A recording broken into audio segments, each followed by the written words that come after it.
جب رسول اللہ علیہ السلام کے شہزادے کا سر مبارک نیزے پر یزید کے پاس لایا گیا، یہ اپنے تخت پر بیٹھا ہوا تھا، تو اس کے ہاتھ میں ایک چھڑی تھی. اس چھڑی نے بوسہ گاہے رسول جہاں بوسے دیا کرتے تھے، اس چھڑی کو امام حسین پاک کے سر پر مارا. اس وقت کہا کہ میں نے اپنے آباء و اجداد کے قتل کا بدلہ لے لیا. حضرت علامہ معروف اور دیگر محدثین فرماتے ہیں کہ اس کا یہ جو جملہ تھا یہ اس کے کافر ہونے کے لیے کافی ہے. یہ اس کے کافر ہونے کے لیے. حضرت عبداللہ ابن عباس فرماتے ہیں کہ ہم نے خواب دیکھا نبی پاک علیہ السلام کے چہرے پر مٹی لگی ہے، آپ کی داڑھی مبارک پر، آپ کے بال مبارک مٹی سے ہٹے ہوئے ہیں، اور آپ کے ہاتھ میں ایک شیشی ہے. تو کہتے ہیں ہم نے پوچھا یا رسول اللہ یہ کیا ہے، ہمارے ماں باپ پر قربان ہو جائے، آپ کی یہ حضرت.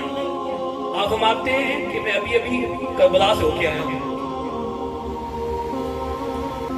اور یہ میرے شہزادوں کا، میری اولاد کا خون ہے شیشی میں، جس کے لیے میرے نبی نے سجدے کو لمبا کر دیا کہ میرا حسین نہ گرے، اور جس کے لیے خطبہ چھوڑ دیا. اور جب حسین پاک کی ولادت ہوئی تو حسین پاک کی پہلی غزہ لعاب رسول تھی، یہ رسول اللہ نے دی. اور ایک روایت میں نے پڑھا ہے کہ جب نبی پاک علیہ السلام اپنے گھر سے نکلے، حضرت عائشہ پاک کے حجرے سے حضرت سیدہ فاطمہ کے دروازے کے پاس سے گزر ہوا، حسین پاک کے رونے کی آواز آ رہی تھی. تو آگے سے حضور نے حضرت سیدہ فاطمہ سے فرمایا اے میری بیٹی حسین کو چپ کرو، حسین کا رونا مجھے تکلیف دیتا ہے. تو پھر وہ حسین پاک تنے تنہا میدان کربلا میں کھڑا ہو، اور پھر اس حسین پاک کو شہید بھی کیا جائے، اور خانوادے رسول کے بدن نازنین پر گھوڑے بھی دوڑائے جائے، اور سر نیزے پہ رکھا جائے.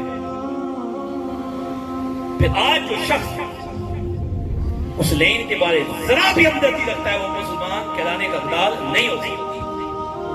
نہ میں لافظی، نہ میں خارجی، نہ میں لافظی، نہ میں ناسبی، نہ میں پٹ کے، نہ ماتم کر کے، نہ نوحہ کر کے حسین کو یاد کرنا.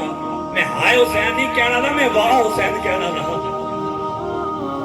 ہائے کمزوری تے واہ دلیری،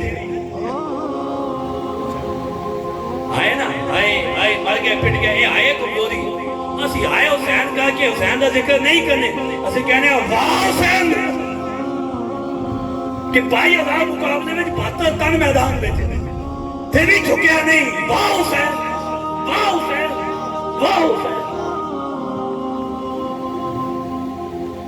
اسی ناسبی بھی نہیں کہ حسین پاک کا بغض اپنے سینے چ پا لی. اسی پکے سنی اور حسینی، اسی پکے سنی اور